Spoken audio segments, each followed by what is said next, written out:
게임 플레이 프로그래머의 역할이라는 제목으로 발표하게 된 최호영이라고 합니다. 반갑습니다.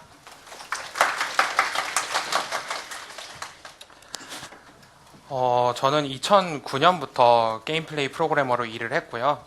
12년도에 넥슨 왓 스튜디오로 옮기면서 지금까지 듀랑고를 개발하고 있습니다. 한 4번 정도 NDC에서 발표를 했고요. 위로 갈수록 흐린 이유는 제가 위로 갈수록 싫어하기 때문입니다. 최대한 숨기고 싶어서요. 자, 오늘 발표의 목적은 제가 왓 스튜디오에서 혹은 이전 스튜디오에서 경험했던 걸 바탕으로 제가 생각하는 게임 플레이 프로그래머의 역할을 정의하고 그 다음에 좋은 게임 플레이 프로그래머가 되기 위한 방법을 얘기하는 거예요. 그렇기 때문에 제가 속한 단체와 사실 직접적인 연관이 있는 얘기는 아니고요. 저의 개인적인 사견임을 미리 밝혀둡니다. 그리고 이번 목적 자체가 이쪽을 지망하는 분이거나 아니면 아직 커리어 초반이어서 완전히 자리 잡지 못한 분들에게 도움이 되었으면 하고 마련한 자리입니다. 오늘 주제인 게임 플레이 프로그래머인데요. 게임 플레이 프로그래머는 어떤 사람일까요? 제가 한 10년 정도 게임 플레이 프로그래머로 일을 했는데 지난 몇 년간 NDC에서 발표했던 제 발표들이에요. 그래서 14년도에는 뭐 이렇게 아이템에 관련된 발표를 했었고요. 16년도에는 분산 환경에서 게임 플레이 로직을 짜는 얘기를 했는데 거기 목차 보시면 되게 다양한 이제 시스템들에 대해서 얘기를 했었죠. 뭐 농사, 날씨, 뭐 사유지 이런 것들 했었고 작년에는 NoSQL이라는 DB의 한 종류죠. 그 위에서 게임 플레이를 개발하는 얘기를 했었어요. 이만큼 어떤 하나에 국한된 일을 하는 게 아니고 굉장히 다양한 일을 처리하는 사람이 게임 플레이 프로그래머라고 생각합니다. 이 외에도 사실 굉장히 다양한 일들을 했어요. 뭐 친구도 하고 건축물 이력도 하고 심지어 시스템이 아닌 운영 툴, 그러니까 게임 플레이와 직접적으로 관계가 있다고 생각하는 운영 툴의 부분이라든지 아니면 데이터 분석을 위한 게임 로고 이런 것까지도 손대게 되는 직군입니다. 그래서 저는 게임 플레이 프로그래머라는 건 유저들의 경험과 닿아 있는 모든 것을 만드는 사람들이라고 생각해요. 그래서 깊이 있는 어떤 프로그래밍보다는 다양한 의도가 전달이 되었을 때 빠르고 효율적으로 만드는 사람을 게임 플레이 프로그래머라고 생각합니다. 그러면 어떤 사람이 좋은 게임 플레이 프로그래머일까요? 뭐 되게 이쁘고 아름답고 좋은 코드를 만드는 사람도 있겠고 게임을 너무너무 사랑해서 게임 플레이 프로그래머가 되는 사람도 있겠죠. 야근을 적극적으로 하는 사람은 물론 좋은 프로그래머는 아니라고 생각합니다. 먼저 게임 플레이 프로그래머라는 이름에서 프로그래머라는 부분에 집중을 하고 싶어요. 좋은 프로그래머를 정의하는 방법엔 굉장히 다양한 그런 기준들이 있죠. 이러한 좋은 기준들이 있지만 좋은 프로그래머들이 많이 있지만 그게 게임 플레이 프로그래머라는 이름으로 국한된다면 전 좋은 품질의 코드를 만드는 사람이 가장 중요하다고 생각합니다. 왜냐하면 이게 가장 어려워요. 왜 어려울까요? 게임은 유저를 즐겁게 해주는 대신에 비용을 받는 그런 서비스예요. 그래서 이제 다양한 전략이 있는데 하나의 굉장히 절제된 재미를 깊게 줘서 그걸 가지고 비용을 받는 게임도 있겠지만 많은 경우에 되도록이면 풍성하고 다양한 콘텐츠를 제공하고 싶어 해요. 다양한 콘텐츠라는 얘기는 오늘은 퀘스트하고 내일은 출석부도 만들고 모레는 버그도 잡고 막 이런 일들을 계속해서 다양하게 많이 하게 된다는 일이에요. 계속해서 작업이 이동하고 다른 일을 매일매일 하기 때문에 하나의 작업에 집중하기가 힘들어요. 그리고 피처들이 다 독립적으로 존재하는 것도 아닙니다. 모든 것은 다 연관되어 있어가지고 뭐 하나 고치면 계속해서 연결해서 다른 거를 고려해야 되고 넓은 범위의 코드를 계속해서 커버해야 되는 그런 직군이에요. 또한 특히 온라인 서비스가 그런데요. 온라인 서비스가 아니어도 요즘은 지속적인 업데이트를 제공을 하죠.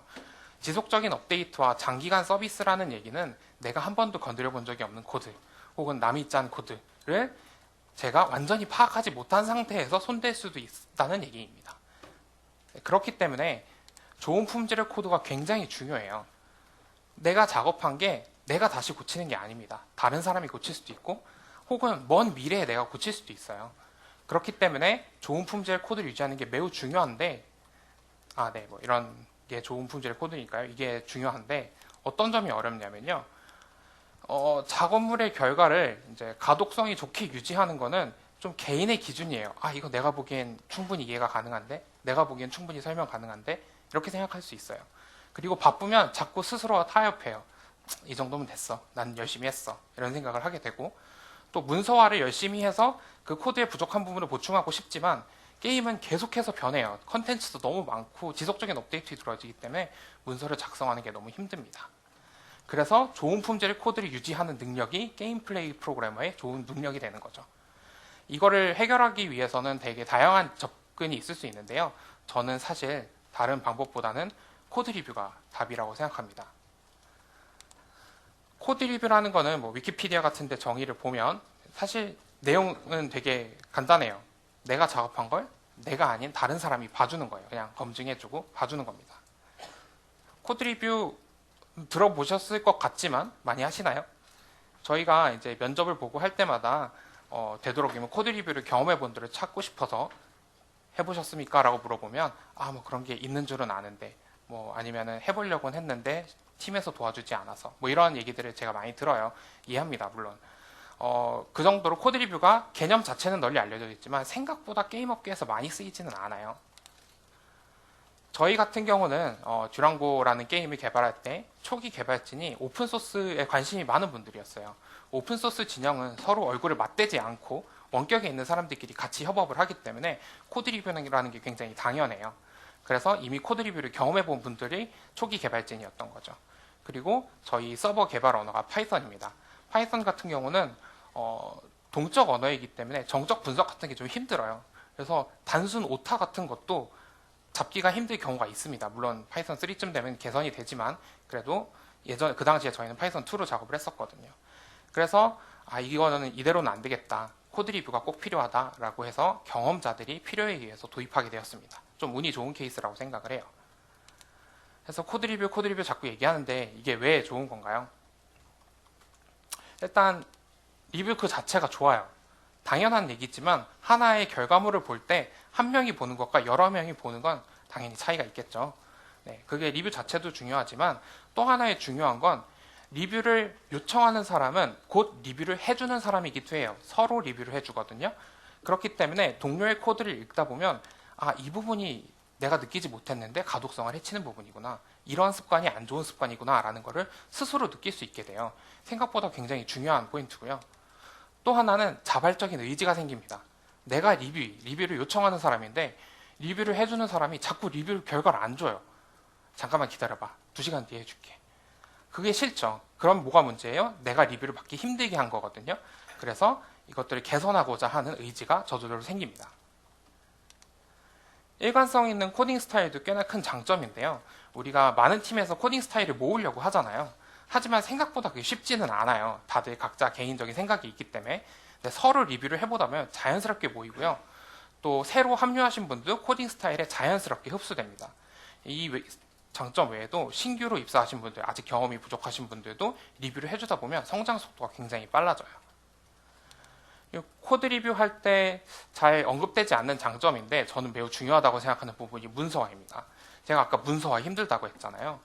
문서화의 목적은 크게 2가지가 있다고 저는 생각하고 있는데요. 하나는 어떤 시스템을 처음에 접근할 때 이게 아무것도 모르는 사람이 어떻게 들어가야 될지 알기 위해서 하는 게 있고, 내가 어떤 부분을 보고 있는데 이 부분에 문제가 생겼으면 이게 왜 문제인지, 왜 이런 의도로 코드가 만들어졌는지를 파악하고 싶을 때 문서를 참고하고 싶은 생각이 듭니다. 전자는 원래 큰 흐름이라는 게 그렇게 막 바뀌는 건 아니어서 문서를 만들어줘도 어느 정도는 유지가 돼요.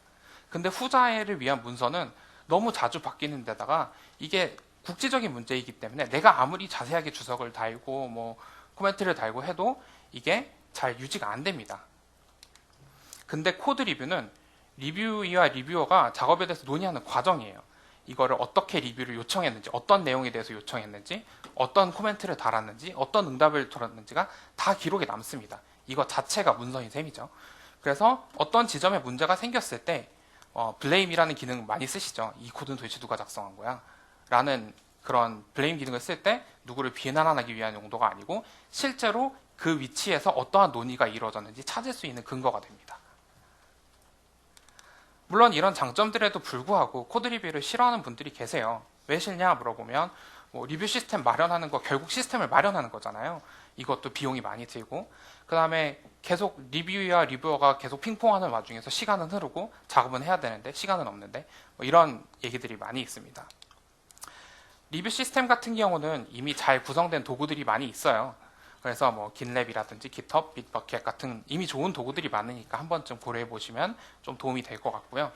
오래 걸리는 거는 몇 가지 규칙을 조금 세워가지고 우리끼리 약속을 하면 훨씬 개선될 수 있습니다. 저희가 어떻게 하고 있는지 한번 예시를 들어드릴게요. 저희 팀은 소스 버전 관리는 Git을 쓰고요. 그 다음에 그걸 위한 뭐 저장소라든지 아까 얘기한 그런 리뷰 시스템을 위해서 긴랩이라는 도구를 쓰고 있습니다. 혹시 발표를 들으시는 분들 중에서 Git이라는 그런 버전 관리나 이런 거에 대해서 모르시는 분이 있을까봐 아주 간단하게 실제와는 다릅니다만 그냥 발표를 이해할 수 있을 정도로 설명을 조금 해봤어요. 어떠한 굵은 선이 공용 작업 공간이고요. 모두가 다 패치가 되는 그런 공개가 되는 그런 부분이라면 여기에서 따로 공간을 분리해서 개인 작업 공간을 만들고요. 여러 개의 작업을 올린 다음에 그거를 공용 작업 공간에 머지하는 방식으로 주로 작업을 진행하고 있습니다. 네, 이 머지하는 단계가 여러 개의 작업을 모아놨죠. 이 단계에서 우리가 리뷰를 하게 돼요. 이러한 요청, 머지를 해달라는 요청을 저희가 머지 리퀘스트 또는 줄여서 MR이라고 많이 부르는데요. 이거는 사실 저희가 쓰는 긴랩이라는 도구의 이름이고 깃헙이라는 데서는 풀 리퀘스트라는 용어를 씁니다. 잠시만요.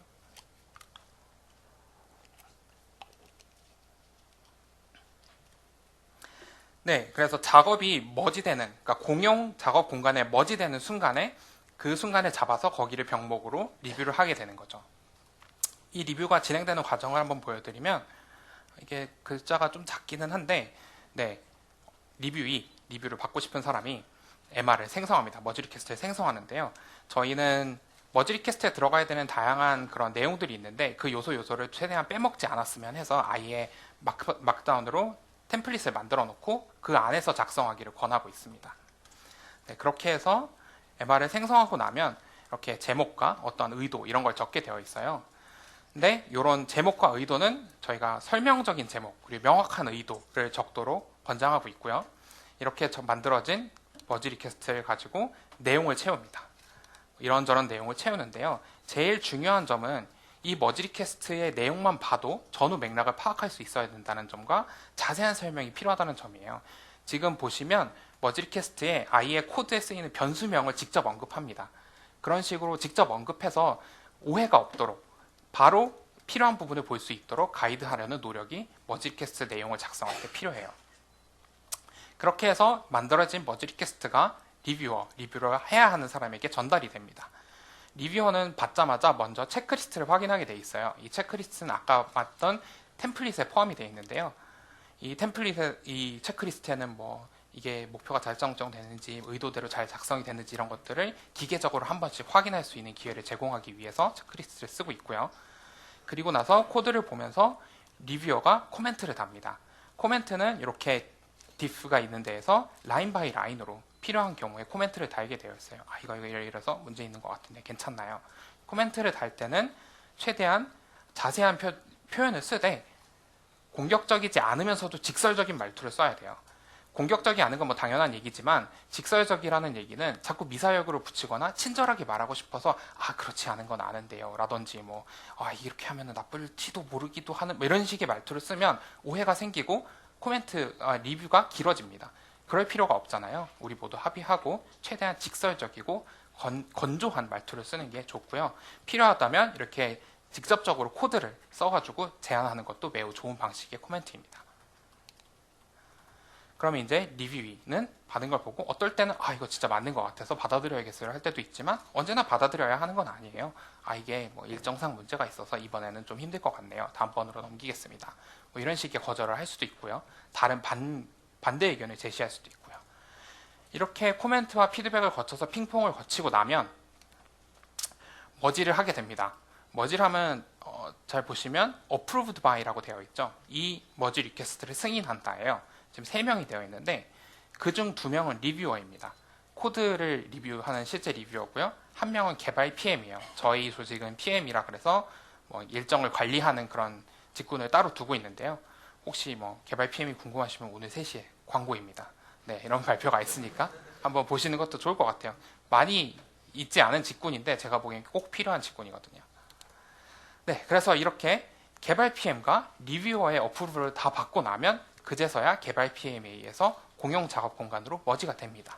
이제서야 배포할 준비가 된 거죠, 유저들에게. 자, 아까 코드 리뷰 싫다고 했었잖아요. 이런 부분들, 나를 느리게 만드는 거, 리뷰가 오래 걸리게 만드는 거는 아까 얘기했다시피 좋은 리뷰, 그리고 좋은 MR로 해결할 수 있습니다. 리뷰하기 좋은 MR이라는 건 최대한 작은 MR이에요. 코드가 클수록 한 번에 파악해야 되는 컨센서스가 너무 커요. 그래서 리뷰가 길어지거나 혹은 리뷰를 잘 안 하게 돼요. 기계적으로 뭐 오타 났네? 뭐 이런 것만 보거든요. 그러면 안 되죠. 그러니까 최대한 작게. 리팩토링을 한다. 그러면 지우는 것과 재작업하는 것을 동시에 넣으면 이게 뒤섞여서 어떤 걸 바꿨는지 알 수가 없어요. 그래서 먼저 작업한 걸 올리고 그 다음에 원래 걸 지우는 방식으로 한다든지 뭐 다양한 방법이 있을 수 있습니다. 큰 작업을 할 때는 먼저 뼈대를 만들어서 뼈대만 리뷰를 받고 그 안에 걸 하나씩 채우는 방식으로 그렇게 리뷰를 받을 수도 있고요. 또 내용은 최대한 구체적이에요. 구체적이어야 해요. 그래서 뭔가 전후 문맥을 파악하기 쉽게 문제 해결했어요. 이렇게 하는 게 아니고 이게 무슨 문제가 있었는데 이걸 어떻게 해결한 거다라는 걸 명확히 잘 적어줘야 합니다. 관련된 다른 MR을 링크를 걸어서 MR들 간에 연결이 되게 하는 것도 매우 좋은 방법이고요. 제일 중요한 점은 언제 내가 5년 뒤에 이 MR을 보더라도 전후 맥락을 어느 정도는 알 수 있어야 된다는 점입니다. 좋은 리뷰는 어떤 리뷰일까요? 아까 했던 얘기지만 최대한 간결하고 건조하게 해야 되는 게 당연하고요. 그 다음에 리뷰를 하다 보면 내 취향을 드러내고 싶을 수가 있어요. 이거는 내 취향이 아닌데? 이렇게 하고 싶지 않은데? 그걸 표현하는 게 나쁜 건 아닙니다. 다만 이거는 우리가 정한 스탠다드가 아니고 내 취향이에요. 내 제안이니까 받아들여주고 싶다면 받아들여주세요 라고 얘기를 해야 되고요. 그 다음에 이게 사실 시간을 줄이는 가장 좋은 팁인데 작은 코멘트, 결과가 뻔한 것들 있잖아요. 오타를 수정해주세요. 수정하겠죠. 이름이 이렇게 하면 좋겠어요. 바꾸겠죠. 이런 것들에 대해서는 내가 그걸 응답을 기다릴 필요가 없어요. 미리 코멘트를 남기고 미리 어프로브 하면 됩니다. 그러면 머지리는 나중에 PM이 알아서 해줄 테니까요. 네, 그런 방법을 쓰면 되고요. 대신 조심할 거는 리뷰어를 지정할 때 형식적인 리뷰어를 지정하지 않도록 조심해야 돼요. 크게 두 가지 경향이 생깁니다. 하나는 리뷰를 잘 안 하는 사람을 자꾸 지정하게 돼요. 안 하는 사람이라는 건 형식적으로 넘어가는 사람이라는 거죠. 난 리뷰가 빨리 지나가고 싶으니까 저 사람이 해주면 빨리 해주겠지. 또 하나의 것은 리뷰를 너무 잘해주는 사람을 자꾸 지정하게 돼요. 저 사람에 가면 되게 퀄리티가 좋은 리뷰가 나와. 그럼 그 사람에게 리뷰가 다 쏠리는 경향이 나와요. 그래서 서로가 합의대 하에서 리뷰어를 잘 지정하고 저는 잘 아는 사람, 잘 모르는 사람 둘을 섞어서 지정하는 게 잘 아는 사람을 늘리는 길이거든요. 그런 방향을 조금 추천합니다. 또 하나는 리뷰어의 집중을 방해하지 말아야 해요. 리뷰어도 같은 작업도 하는 동료고 그 사람도 일정이 있잖아요. 그러니까 합의된 하에서 어느 정도의 빈도를 가지고 규칙 안에서만 요청을 해야 되고요. 다만 시급도가 높은 경우엔 요청할 때 명시적으로 이거 지금 당장 핫픽스 해야 되는데 당장 올려야 됩니다 라고 따로 요청을 보내야 합니다. 리뷰는 제가 이렇게 저렇게 이렇게 하면 좋아요 저렇게 하면 좋아요 했겠지만 결국은 내가 혼자 작업하고 내가 올려버리는 것보다 느릴 수밖에 없는 건 사실이에요. 그렇기 때문에 되도록 2개 정도의 일을 가지고 2트랙으로 일을 진행하는 것을 권해드립니다. 혹시 코드 리뷰를 한 번도 해보신 적이 없거나 경험하신 적이 없다면 오픈소스에 한번 관심을 가져보는 걸 저는 권해드려요. 네, 직접 기여하는 것도 굉장히 좋지만 그게 안 된다면 다른 사람들이 어떻게 소통하는가, 뭐에 대해서 리뷰를 하는가, 어떤 점을 지적하는가 이런 걸 보는 것도 매우 도움이 되고요. 그리고 더 좋다면 취미 프로젝트에서 같이 일하는 사람들끼리 써보는 것도 당연히 좋겠죠. 이런 코드 리뷰 시스템을 이용하는 게 힘들다면 당장 옆에 있는 사람과 페어 프로그래밍을 하는 것도 매우 좋은 방법입니다. 페어 프로그래밍도 결국 코드 리뷰예요. 둘이 같은 한 코드를 보고 계속 서로 피드백을 주면서 코딩하는 거니까요. 그래서 당장 시스템 마련이 힘들다면 페어 프로그래밍도 적극적으로 활용해 볼 만합니다. 다음은 게임 플레이 프로그램에서 게임 프로그래머적인 부분에 조금 집중해서 생각해 보려고 하는데요. 잠시만 물 좀 마시고 지나갈게요.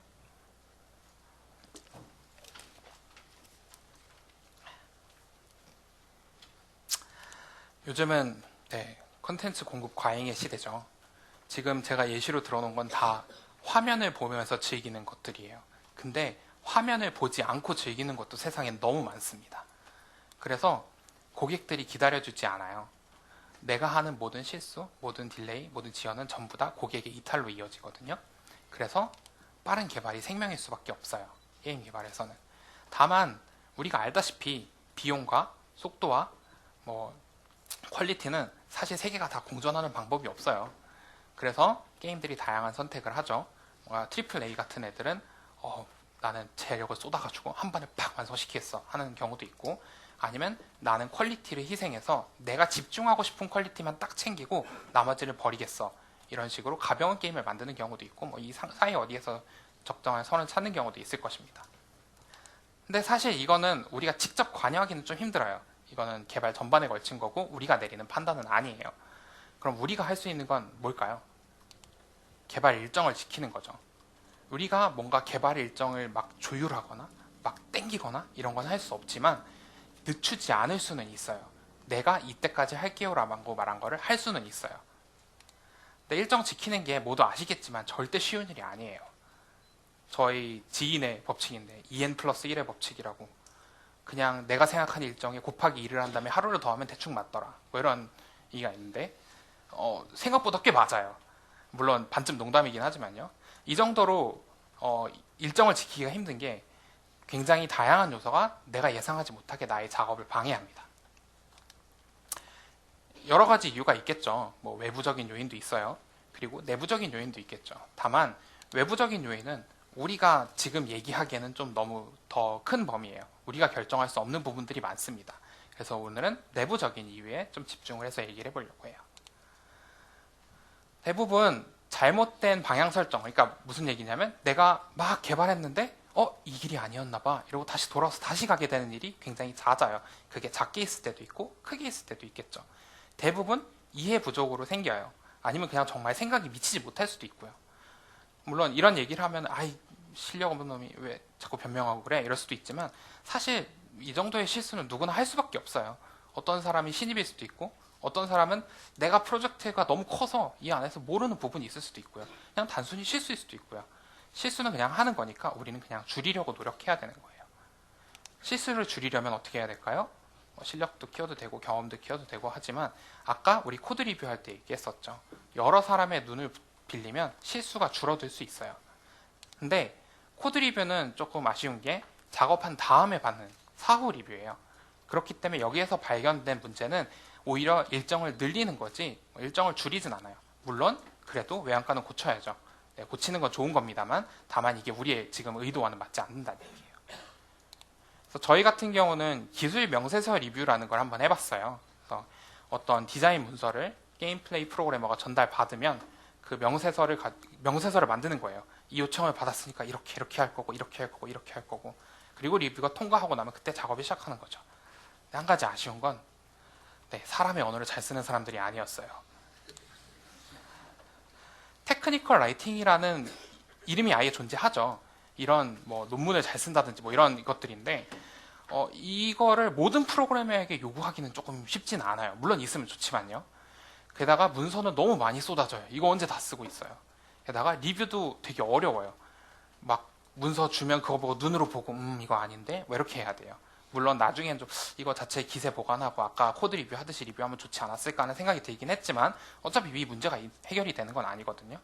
그래서 얘는 그냥 대규모 피처를 위한 문서로만 남았어요. 남은 건 좋지만 원래 의도한 기능은 수행하지 못하게 된 거죠.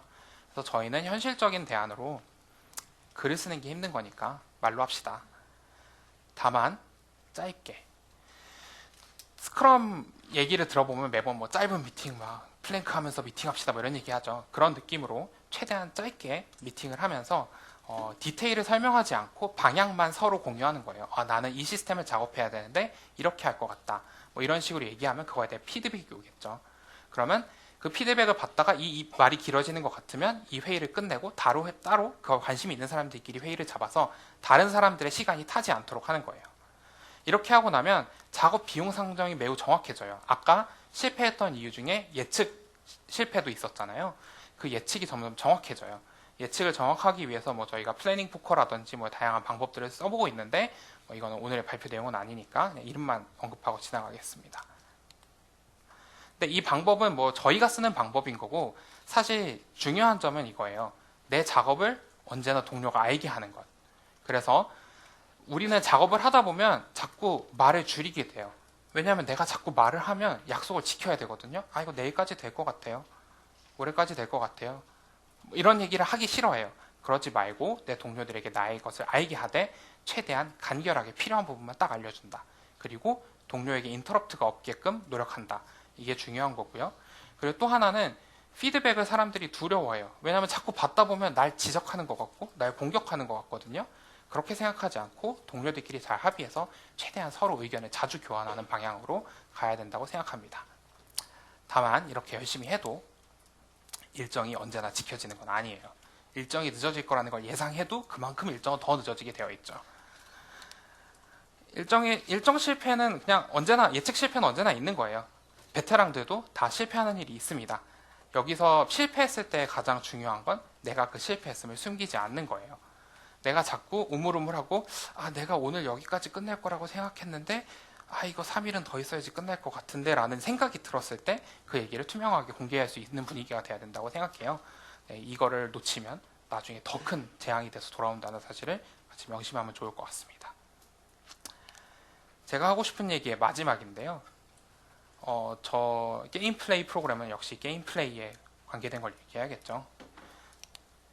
저희 넥슨 그 채용 사이트에 가서 채용 스샷들을 한번 잡아봤어요. 막 제가 원하는 걸 막 찾은 게 아니고요. 첫 번째, 두 번째 페이지에 있는 적당히 공고들을 봤는데 전부 보면 커뮤니케이션에 대한 얘기가 있어요. 영어를 쓰기 싫으니까 저는 소통이라고 부를게요. 원활한 소통 능력은 뭘까요? 시키는 거 막 잘 알아듣는, 찰떡같이 알아듣는 사람? 아니면 막 재치 있는 사람? 게임 플레이 프로그래밍이라는 거는 게임 디자이너로부터 의뢰를 받아서 실제 결과물을 내고 피드백을 받으면 다시 수정하고 뭐 이런 일이에요. 이런 과정의 연속이에요. 언뜻 보면 외주 같죠. 게임 디자이너는 어떤 사람들일까요? 게임 디자이너는 게임을 우리랑 같이 만드는 사람들이에요. 어떻게 하면 재밌을까 하는데 이 모든 시점이 다 유저를 기준으로 되어 있어요. 프로그래머가 보는 방향과 사실 거의 반대 방향이라고 볼 수 있어요. 그렇기 때문에 게임 플레이는 같이 만들지만 보는 관점이 달라서 자꾸 충돌이 생겨요. 그래서 게임 플레이 프로그래머들과 얘기를 보면 주로 이런 불만들을 얘기합니다. 이거 우리 게임의 구조에는 맞지 않는 디자인인데 왜 자꾸 가져오는지 모르겠어요. 라든지 이걸 지금 가져오면 나보고 어떻게 작업하라는 거예요. 라든지 이 디자인 문서는 너무 내가 보기에 빈 곳이 많아서 작업할 수가 없어. 라든지 이런 불만들을 많이 얘기해요. 근데 잘 생각해보면 이 요소들은 애초에 게임 디자이너들이 알기 힘든 부분들이에요. 구현 자체는 디자이너들의 일이 아니기 때문에 일단 인지 범위에 있지도 않고요. 그 다음에 프로그래머는 논리적인 생각을 하도록 매우 훈련받은 사람들이죠. 게임 디자이너는 그런 직군이 아니에요. 그렇기 때문에 이런 예외 상황, 코너 케이스 인지도 조금 힘들고요. 경험이 많은 긴 디자이너도 그거를 뭔가 지식적으로 완전히 다 깨닫고 얘기하는 게 아니고 경험적으로 아는 경우가 많아요. 예전에 내가 저기랑 얘기해봤더니 뭐 이런 게 문제였더라. 이런 걸 경험적으로 체험을 하는 거죠. 게다가 우리도 사실 잘 모르잖아요. 뭐 많이 열심히 노력하지만 모르는 경우도 많고. 그래서 이런 난감한 요청들이 왔을 때 크게 두 가지 방법으로 반응할 수 있어요. 일단 해보고 아니면 이거 너무 어려우니까 안 돼요 라고 거절을 하거나 아니면 제가 생각하기에 좋은 방법은 역제안을 날리거나 아니면 선택지를 주고 결정권을 넘기는 거예요. 우리 게임에서 구현이 어려운 게임 플레이 디자인을 가져오면 이게 왜 어려운지 그리고 당신의 의도를 내가 이해했는데 그 의도를 구현하려면 우리 게임에서 이렇게 하는 게 어때요? 라고 역을 제안을 한다든지 큰 규모의 작업을 가져왔을 때에는 이게 당신은 생각 못했겠지만 사실 이런 부분 때문에 굉장히 커요. 그래서 이 작업을 이렇게 쪼개서 내가 이거부터 먼저 할게요. 라는 얘기를 한다든지 논리적으로 허점이 보인다면 그걸 열심히 메우려고 노력을 한다든지 하는 것 자체가 우리의 역할이라고 보는 거죠. 왜 이렇게까지 해야 돼요? 난 그냥 주는 명세서 잘 받아서 잘 작업하고 싶은데요. 게임 디자이너가 애초에 알기 힘든 부분을 제일 잘 아는 직군이에요. 그래서 저는 게임 플레이 프로그래머는 디자이너의 부족한 부분을 메꾸고 디자인 자체의 완결성을 높이는 직업이라고 생각을 합니다. 그래서 저는 뭔가 열정을 가지고 남들이 안 하는 것도 당신이 열심히 해봐야 돼요 라고 얘기하는 게 아니고요. 게임 플레이 프로그래머는 원래 이런 일을 하는 직군입니다 라고 얘기를 하고 싶은 거예요. 다만 이런 건 나 혼자 할 수 있는 일은 아니에요. 디자이너와 같이 논의해서 미리 어느 정도 합의가 되어 있어야 되는데요. 나는 디자인에게 딴지를 걸고 참견을 하는 게 아니고 내가 가진 역할로서 피드백을 주는 것이다. 그리고 나는 외주 작업자가 아니고 당신과 같이 협력해서 게임 플레이를 만드는 사람이다라는 공통적인 공감대를 가지고 나서 디자이너에게 요청을 해야 돼요. 디자인을 저에게 제출할 때는 의도를 명확히 해주셔야 됩니다. 이러이러한 시스템 만들어주세요 라고 얘기하는 게 아니고 이런 의도를 가지고 이런 걸 만들고 싶은데 난 이렇게 하면 좋을 거라고 생각해요 라고 디자인이 와야 되고요. 그 다음에 구현의 범위가 명확해야 돼요.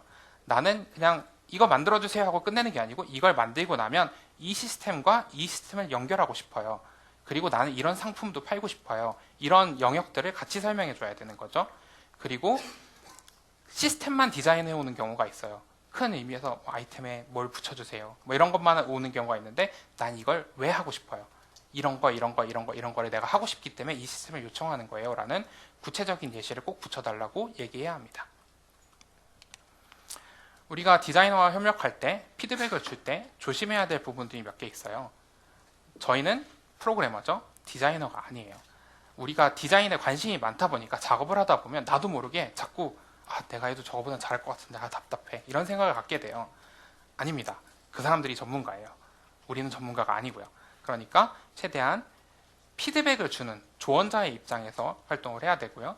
단순한 거절, 나 설명하기 힘든데 일단 안 돼요 라고 얘기하는 거를 줄이려고 노력해야 돼요. 어쩔 수 없이 그럴 때가 생기기는 하는데 되도록 줄여야 합니다.